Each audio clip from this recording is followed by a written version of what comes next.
E aí, juventude feliz e sadia, hoje a gente vai falar sobre o aumento dos bicos do chapim real.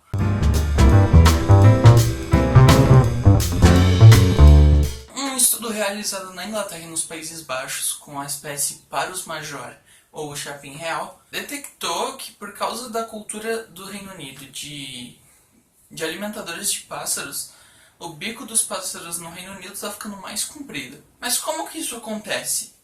Bom, na escola a gente sempre tem aquela explicação meio rasa sobre seleção natural, com aqueles exemplos de borboletas azuis que são mais comidas pelos pássaros, e daí sobram só as borboletas verdes, e a gente sempre tem esse tipo de coisa e às vezes fica meio confuso, fica meio chato assim, você não consegue entender direito, então eu vou aqui dar uma explicada no que acontece. Bom, quando começaram a ser formuladas hipóteses para a teoria da evolução, muitas ideias foram colocadas. Uma das que ficou mais famosa foi a ideia de Lamarck, né, o lamarckismo, que defendia a lei do uso e desuso.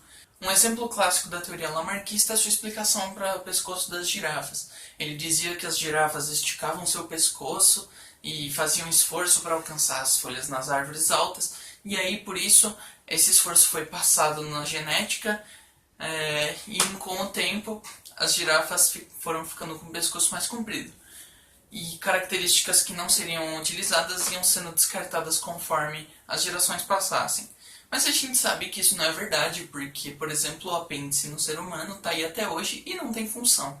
Né? Ele está aí porque ele não está matando e não está selecionando indivíduos, então ele continua. Bom, mas aí então veio Darwin e Wallace para refutar isso.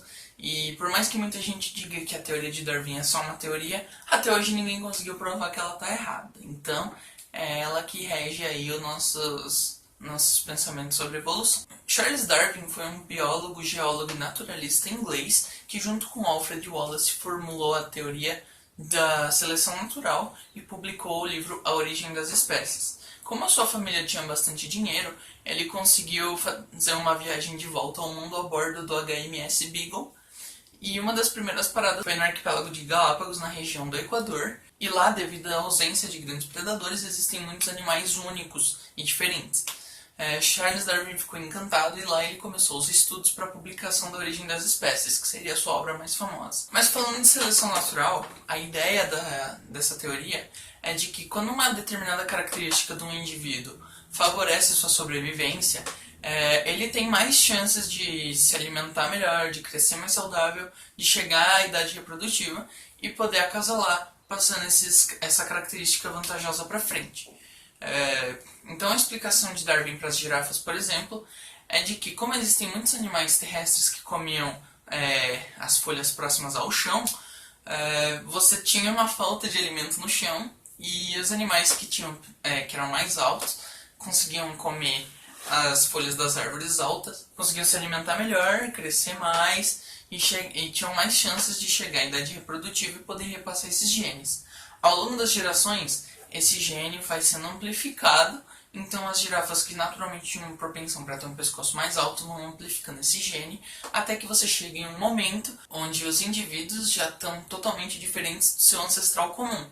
E aí você já tem uma geração de uma nova espécie. Então, no caso, as girafas cresceram tanto pescoços que ficaram já completamente distinguíveis do seu ancestral comum. Beleza, mas agora você está olhando para o título do vídeo e está pensando, e o chapim real, o que ele tem a ver com isso? Bom, é importante a gente ressaltar que na Inglaterra, no Reino Unido, existe uma cultura muito forte de alimentadores de pássaros. Não sei se tá dando pra ver aqui, porque acho que a imagem vai ficar estourada, mas eu não consigo reduzir o brilho dessa televisão, enfim. Mas o que acontece é que esses alimentadores, como tem as imagens aí, eles têm essa redinha, esse alambrado aí, e a comida vai dentro. Então os pássaros que têm o bico mais fino e comprido, eles conseguem pegar essa comida e comer mais. E, tipo, lá no Reino Unido, muita gente mesmo, tipo, todo mundo que tem um quintal coloca um alimentador de pássaros e põe comida lá para os pássaros irem visitar a casa da pessoa e tudo mais. Então esse estudo ele comparou os chapins reais do Reino Unido com os dos Países Baixos e também comparou os do Reino Unido atual com peças de museu do Reino Unido para tentar medir se houve alguma variação no tamanho desse bico. Então esse estudo mostrou que realmente existe uma variação. Os bicos dos pássaros do Reino Unido são mais compridos que os dos Países Baixos e também são mais compridos que os do Reino Unido em 1985. O que acontece com o chapim real é basicamente o que acontece com a girafa. Os animais que têm uma propensão a ter um bico mais comprido, eles conseguem comer em mais alimentadores de pássaros, conseguem se alimentar mais, crescer mais, ficar mais saudável, tem mais probabilidades de chegar à idade reprodutiva. Então os pássaros com bico mais comprido, eles vão passando esse gene que vai simplificando ao longo de gerações. O estudo produziu esses gráficos aqui. Então esse gráfico mostra a evolução dos bicos no tempo. Então você pode ver que essa linha no meio é a média e você pode ver que ela está numa curva ascendente. Então a média do tamanho do bico vai crescendo. E você também tem esses comparativos dos pássaros do Reino Unido com dos Países Baixos. E você pode notar que a linha média dos Países Baixos é mais baixa do que a linha média do Reino Unido.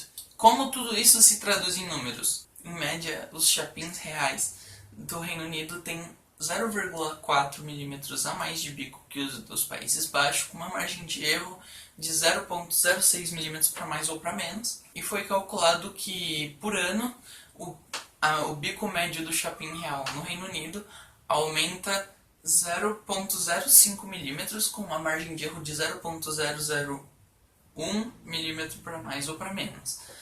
Isso pode parecer pouco em números absolutos, mas a gente tem que pensar que o tempo a mostrar é um tempo muito curto para um fenômeno que demora gerações, anos, milênios para acontecer. Então, se você já consegue ter essa medição perceptível, já é uma coisa impressionante que está acontecendo. Então o vídeo vai ficando por aqui. Se você gostou, deixa seu like, pega o link, compartilha, manda para alguém que ficava confuso com essa matéria de evolução, compartilha no Facebook pra galera ver. Se você não gostou, dê o dislike, comenta o que você acha que podia melhorar. Comenta também sugestões de temas para esse quadro, que eu gosto muito desse quadro. Quero continuar trazendo várias coisas interessantes aqui. O link do artigo original da Science está na descrição para você que quiser ler. E enfim, vou ficando por aqui. Falou, galera!